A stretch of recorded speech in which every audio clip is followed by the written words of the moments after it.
Bonjour à tous, bienvenue pour une nouvelle vidéo. Aujourd'hui j'ai envie de vous parler des bloqueurs. Pourquoi j'ai envie de vous parler des bloqueurs? Parce que je me rends compte avec le temps que c'est quelque chose que beaucoup négligent. Euh, vous savez, quand on est des gars, on n'a pas envie d'installer un bloqueur pour arrêter le porno parce que on a envie de s'en sortir sans ça. On a envie d'avoir la prétention et la fierté de se dire que on n'a pas besoin de se fixer ce genre de limites qui sont pour les enfants, pour ceux qui savent pas se tenir. On n'a pas envie de se sentir infantilisé en installant un bloqueur. Et, euh, et en réalité, je pense que c'est l'une des choses les plus arrogantes qu'on peut se dire à soi-même, de croire que on peut arrêter la pornographie sans installer de bloqueur. Ce serait un petit peu la même arrogance de se dire j'ai une addiction à l'alcool, mais je vais pas jeter toutes les bouteilles que j'ai dans mes placards. J'ai une addiction à la cigarette, mais je vais garder toutes mes clopes. J'ai une addiction aux jeux vidéo, je vais garder mes consoles de jeux. J'ai une addiction à la cocaïne, je vais garder un petit peu de dose dans un tiroir. Vous comprenez le truc. Euh, et malheureusement, beaucoup jouent à un jeu avec ce, cette fierté qu'ils ont, qui n'est en fait que de l'arrogance, pendant très longtemps. Et à un moment donné, se rendent pas compte que s'ils installaient un bloqueur, ça les aiderait énormément et ça réduirait considérablement leur rechute. Alors bien sûr, je suis pas en train de dire qu'un bloqueur, ça doit être une solution. Non, non, non, c'est pas une solution, c'est un outil. Un outil qui permet de se mettre dans un environnement sécurisé un minimum pour pouvoir avancer dans le process. Comment vous voulez pouvoir, pour tous ceux qui installent pas de bloqueur, comment vous voulez apprendre à gérer vos émotions, par exemple, à gérer votre stress, en tout cas à gérer toutes les choses que vous gérez avec la pornographie, si en 2 secondes, vous avez accès à ça. D'un point de vue neurologique, en fait, c'est pas possible. Pourquoi? Parce que vous avez développé, entretenu des conditionnements durant toutes ces années qui font que selon certaines émotions que vous allez rencontrer, certaines situations, ça va déclencher chez vous l'envie d'aller regarder du porno. Et en fait, si vous bloquez pas ce pattern d'une façon ou d'une autre, et le bloqueur en est une, votre cerveau va toujours se diriger vers la solution la plus facile et rapide qu'il connaît. Donc en fait, un bloqueur, c'est un moyen, déjà de base, de vous aider à reprendre votre vie en main parce que en installant un bloqueur, vous ne vous laissez plus le choix de gérer les choses que vous gérez avec la pornographie par vous-même, sans pornographie, de manière alternative et saine, sans que ça implique des conséquences négatives. Ok? Donc, c'est installer un bloqueur, c'est pas une punition, c'est une fleur, c'est un cadeau que vous faites à vous-même pour justement vous mettre dans l'impasse, vous mettre face au mur, de dire ok, là, j'ai une situation de stress, j'ai plus la pornographie pour m'aider. Qu'est-ce que je fais? Quelles activités, quelles stratégies je peux mettre en place pour réduire mon stress, pour le gérer autrement qu'en passant par la pornographie. Et rien que le fait de se mettre dans ces conditions-là, ça change radicalement la manière dont vous allez vivre votre process parce que vous allez commencer à développer des ressources intérieures qui vont vous pousser à mettre de nouvelles choses en place, développer des stratégies, développer de nouvelles compétences et à arrêter de faire fonctionner vos anciens schémas que vous avez envie de quitter, vos schémas avec la pornographie. Donc, si aujourd'hui ça fait des mois, des années que vous essayez d'arrêter le porno, mais que ça n'a toujours pas fonctionné, et que vous n'avez pas installé de bloqueur, faites-le dès maintenant. dans le programme Goodbye Porno, c'est l'une des premières choses que je pousse à faire, c'est d'installer un bloqueur. Et pas d'excuses du style ouais, mais Théo, ça n'existe pas un bloqueur qui bloque tout, il y aura toujours des failles et blablabli et blablabla. Ça, c'est faux. Moi, dans le programme, j'ai. Enfin, déjà, il y a Covenant Eyes. Covenant Eyes, si vous n'avez pas, c'est une application qui est super. C'est un logiciel qui est super, qui fonctionne. Alors, sur PC, il fonctionne super. Il est même bloquable. C'est-à-dire, vous ne pouvez pas le désinstaller. J'ai un lien pour que vous, dans la description pour que vous puissiez avoir un essai de 30 jours gratuit pour voir déjà ce que ça donne. Il faut avoir quelqu'un d'autre pour pouvoir mettre un administrateur dessus pour que vous ne puissiez plus le désinstaller. Et il est vraiment très très efficace. Après sur portable c'est un peu plus compliqué parce qu'en fait il n'y a que avec des iPhones qu'on peut vraiment bloquer avec temps d'écran, bloquer un bloqueur. Parce qu'en fait sur les autres portables type sur Android et tout ça, Google ne permet pas de faire ça. Donc du coup, moi j'ai développé une autre méthode que j'enseigne dans le programme et qui me prendrait beaucoup trop de temps pour vous le faire dans cette vidéo. Mais quoi qu'il en soit, oui, il y aura toujours des failles. Alors, des failles vis-à-vis de la pornographie, non. Mais le but, c'est d'apprendre justement à cultiver, développer un environnement virtuel sécurisé. Donc ça passe toujours par le fait de prendre du feedback de vos rechutes et de regarder, ok, est-ce qu'il y a un endroit sur Internet ou sur mes appareils électroniques qui ont été où il y a eu une faille, où j'ai pu consulter des choses à risque, des éléments à risque. Et ensuite de bloquer. Et d'être toujours dans ce je rencontre un endroit à risque, je le bloque, je rencontre un endroit à risque. Et à mesure de faire ça, en fait, votre environnement virtuel, vos appareils, ils vont être sécurisés. Quand dans le programme, je travaille avec les membres la sécurisation de l'environnement virtuel, c'est pas, on ne fait pas un travail à 100% complet. Parfois, plusieurs semaines après, plusieurs mois, ils trouvent des failles et c'est pas grave. On les bloque, on relimite. Mais déjà, le travail se fait progressivement et ça a déjà un effet.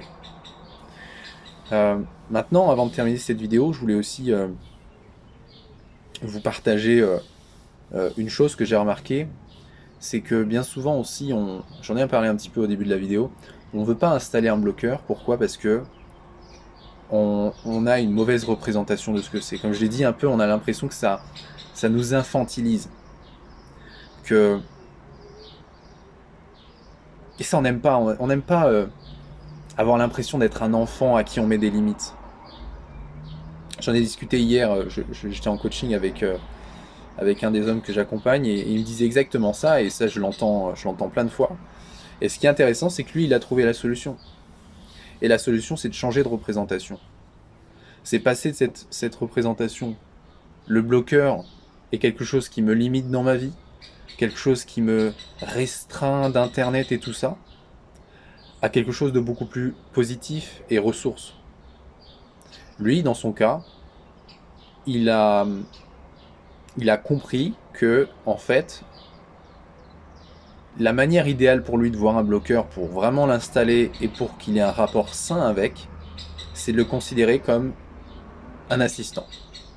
Comme un assistant qui va permettre de filtrer les contenus qui vont être limitants pour lui sur Internet, en sachant qu'il travaille, il est en télétravail, il travaille tous les jours sur son PC, sur ses appareils électroniques, donc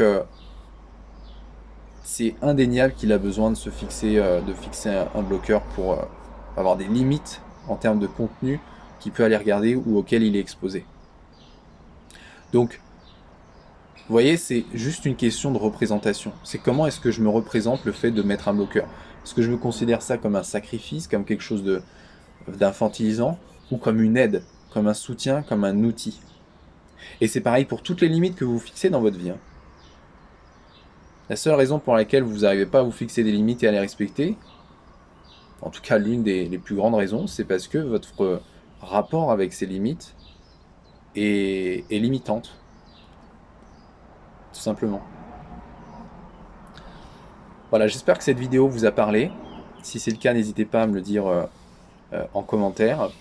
Et puis, si jamais vous êtes arrivé à un stade où vous sentez que vous êtes un peu perdu dans votre process, vous ne savez pas vraiment vers où aller, vous avez essayé plein de choses, ça n'a pas fonctionné.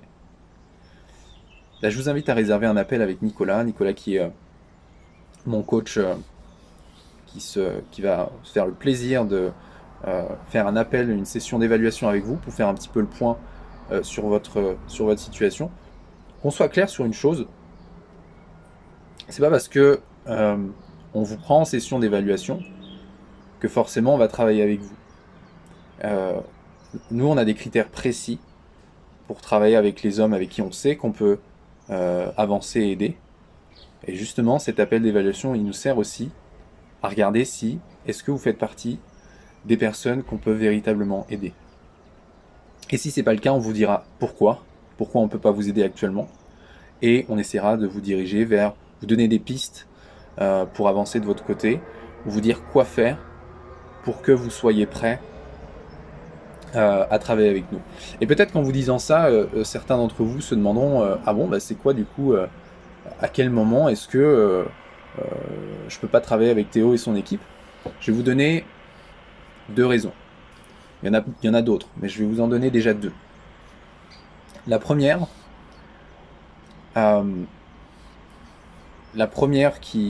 raison qui ferait qu'on ne vous acceptera pas dans le programme et qu'on sait qu'on ne peut pas vous aider en fait, c'est si vous minimisez le problème. Si vous arrivez dans l'appel et que vous nous dites que la pornographie, bon, c'est un petit problème, mais que ça n'a pas vraiment gâché votre vie, que ça ne va pas la gâcher non plus si vous continuez pas d'arrêter, que c'est juste un petit caillou dans votre chaussure, c'est pas possible pour nous. Pourquoi? Parce que nous, on a besoin de travailler avec des hommes qui ont pris conscience à quel point la pornographie leur bouffait leur vie et à quel point dans quelques années, s'ils continuent, ça va ruiner leur vie. D'accord? Parce que avec cette conscience-là, ces hommes qui ont pris conscience justement que la pornographie était vraiment, vraiment un problème, on sait qu'ils vont avoir le degré d'engagement et de motivation nécessaire pour avancer, pour avoir des résultats. Peut-être que dans votre vie, vous n'avez pas... effectivement, la pornographie n'a pas eu autant d'impact que ça. C'est ok pour nous. C'est juste que on ne pourra pas travailler avec vous. Il y en a pour qui c'est le vrai, il y en a pour qui ils ont des niveaux d'addiction très bas, et pour qui il n'y a pas vraiment d'impact. Et dans ce cas-là, on essaiera de vous rediriger vers d'autres pistes de solutions. Mais il y en a pour qui il y a certaines personnes qui se voilent la face. Certaines personnes pour qui, de leur point de vue, tout va bien, mais de notre point de vue, quand on leur pose des questions, tout va mal. Et notre but aussi, c'est de vous aider à prendre conscience de ça, de la distance qu'il y a entre ce que vous croyez qui se passe dans votre vie, ce qui se passe vraiment et ce qui va vraiment se passer aussi dans le futur si vous continuez sur cette voie. Donc ça, c'était la première raison. La deuxième raison que je peux vous donner, nous, on ne pourra pas vous aider si au fond de vous, vous n'avez pas vraiment envie d'arrêter. Si vous êtes toujours un petit peu dans l'ambivalence par rapport au fait que vos problèmes sont liés à la pornographie. Il n'y a pas longtemps, justement, Nicolas avait fait un appel avec...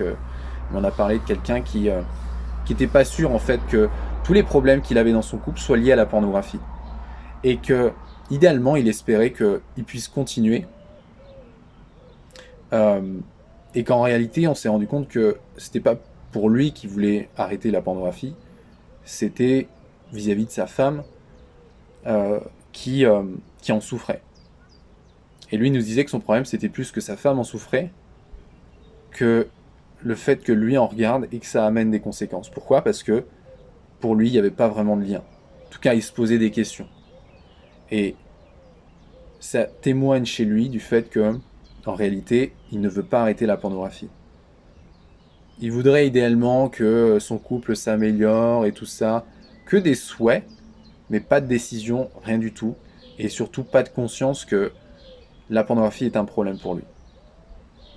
Donc, ça, pour vous dire très clairement, si vous êtes dans ce cas-là, inutile de réserver un appel avec nous, parce que en réalité, ben, on ne pourra pas du tout vous aider, quoi. Si vous voulez continuer la pornographie, alors que nous, notre objectif, c'est de vous aider à arrêter, bah, vous voyez que ça ne matche pas. Je vous partagerai dans d'autres vidéos quelques d'autres raisons pour vous aider à savoir si vous êtes en tout cas au bon endroit au bon moment. N'hésitez pas à me dire en commentaire ce que vous en pensez. Et puis moi je vous retrouve dans une prochaine vidéo. Allez, ciao!